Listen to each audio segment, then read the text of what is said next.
आज अगर मैं आप सभी से एक बात पूछूं कि इंडिया पावरफुल कैसे बना, तो आप में से ज़्यादातर लोग यही बोलेंगे कि IT, diplomacy, startups and defence upgradation की वजह से। पर सच ये है, इंडिया का आज का फ्यूचर एक ऐसे डिसीजन से शुरू हुआ था जिसके बारे में आज डिबेट में कोई भी नाम तक नहीं लेता। 1991, एक साल, एक मजबूरी और एक फैसला जिसका असर आज भी चल रहा है। ये वीडियो किसी को ग्लोरीफाई करने के लिए नहीं है, ये वीडियो है समझने के लिए कि पावर का असली मतलब क्या होता है। 1991 से पहले India closed economy, licence raj, import equals to almost crime, foreign investment मानो जैसे एक थ्रेट था। इंडिया सेल्फ रिलायंट बनना चाहता था, लेकिन सिस्टम इतना हेवी हो गया कि ग्रोथ खुद का बोझ बन गया।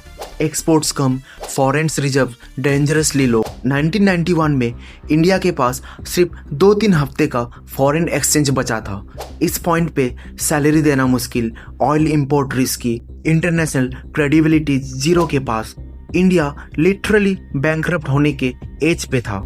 यहाँ एक अनकंफर्टेबल सच है, 1991 का रिफॉर्म कोई चॉइस नहीं था, ये एक मजबूरी था। इंडिया को IMF, वर्ल्ड बैंक के पास जाना पड़ा, अपना सोना गिरवी रखना पड़ा। हाँ, देश का सोना फॉरेन लैंड में प्लेज हुआ। ये डिसीजन नेशनल प्राइड के खिलाफ लगता था, पर सिस्टम कोलैप्स से बचने के लिए जरूरी था। यहीं से एक सवाल पैदा होता है, क्या सर्वाइवल के लिए सोवर्जिनिटी कॉम्प्रोमाइज हो सकता है?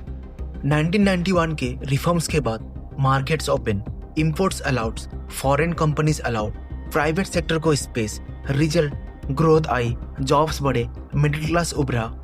पर यहाँ ट्विस्ट है, इंडिया ने ग्रोथ तो पाई लेकिन कंट्रोल धीरे धीरे खो दिया। मैन्युफैक्चरिंग, इंडिया बना मार्केट, चाइना बना फैक्ट्री। टेक्नोलॉजी, इंडिया बना सर्विस हब, वेस्ट बना ऑनर। हमने सिस्टम खोला पर इकोसिस्टम खुद का नहीं बनाया। एक चुपचाप कॉस्ट जो किसी ग्राफ में नहीं दिखता। 1991 के बाद डिपेंडेंसी बढ़ी, इंपोर्ट्स बढ़े, ग्लोबल सप्लाई चेन पे रिलायंस आया। ये चीज़ तब दिखी जब 2008 का financial crisis, Covid, Ukraine war. तब पता चला ग्लोबलाइजेशन तब तक ठीक है जब तक दुनिया स्टेबल है। जैसे ही वर्ल्ड पोलराइज होता है, वैसे ही supply chain pressure, currency pressure, strategic pressure बढ़ने लगते हैं। 1991 ने इंडिया को ग्रो करना तो सिखाया, लेकिन क्राइसिस के टाइम पे नेगोशिएट करना नहीं। एक सवाल शायद सबके माइंड पे आएगा, क्या 1991 गलत था? इसका जवाब नो या यस में नहीं है। 1991 गलत नहीं था, पर इनकम्प्लीट था। अगर 1991 नहीं होता, इंडिया बैंकरप्ट हो सकता था, आइसोलेशन और गहरा होता। पर अगर 1991 के साथ मैन्युफैक्चरिंग पे फोकस होता, टेक्नोलॉजी ओनरशिप होती, स्ट्रैटेजिक ऑटोनॉमी प्लान होता, तो शायद आज इंडिया सिर्फ इमर्जिंग पावर नहीं, डिसाइडिंग पावर होता। आज इंडिया स्ट्रांग दिख रहा है, मार्केट्स कॉन्फिडेंट है, डिप्लोमेसी एक्टिव है। पर सच, इंडिया आज भी एक थिन लाइन पे चल रहा है।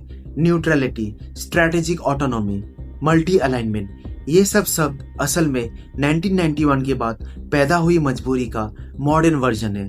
इंडिया आज एक चीज सीख रहा है, ग्रोथ के साथ लेवरेज कैसे बनाते हैं। हिस्ट्री में सबसे डेंजरस फैसला वो होते हैं जो शोर मचाए बिना होते हैं। 1991 कोई वॉर नहीं, कोई मिसाइल्स नहीं, कोई दुश्मन नहीं, सिर्फ एक डिसीजन। और कभी कभी एक डिसीजन पूरे देश की ट्रेजेक्ट्री लिख देता है। अगला वीडियो हम देखेंगे कौन से डिसीजंस आज लिए जा रहे हैं जिनका असर हम 2035 में महसूस करेंगे। मैं हूं दीपन और आप देख रहे थे पास्ट टू पावर। जय हिंद, जय भारत।